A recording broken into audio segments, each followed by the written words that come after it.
হঠাৎই বার্থডে সেলিব্রেশনের একটা মাথায় ভূত চাপলোই। হ্যাঁ, এ আমার স্টুডেন্ট নয়, পাশেই থাকে। এও আমাকে প্রচণ্ড পরিমাণে ভালোবাসে, যেটা বাচ্চাদের মুখ দেখেই বোঝা যায়। সবাইকে প্রকাশ করতে হয় না।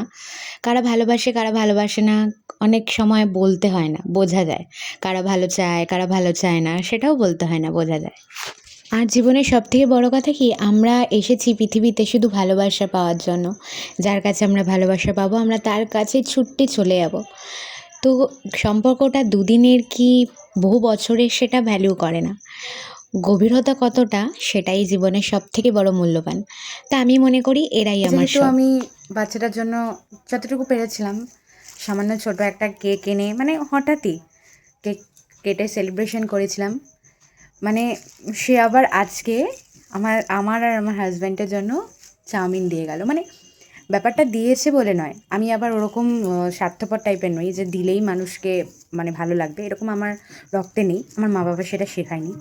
কিন্তু ব্যাপারটা হচ্ছে কিছু মানুষের ক্ষেত্রে এই কথাটা বলার, ভালোবাসা দিলে ভালোবাসা পাওয়ারও চাহিদাটা থাকে। আমি যেমন ভালোবাসবো, আমিও যদি ভালোবাসা পাই সেটার প্রতি আগ্রহ আরও বাড়ে। আর আমি ভালোবাসি দিই বলে ওরাও আমাকে ভালোবাসে, এটাই তো হবে না। সবসময় একতরফা কিছু হয় না, এটাই বলার। আর এই বাচ্চাগুলো আছে বলেই হয়তো আমি এইটুকু দাঁত বার করতে পারছি। আর এই বাচ্চাগুলো না থাকলে হয়তো আমি হাসি কী জিনিস, খুশি কী জিনিস, হয়তো আমি সম্পূর্ণটাই ভুলে যেতাম।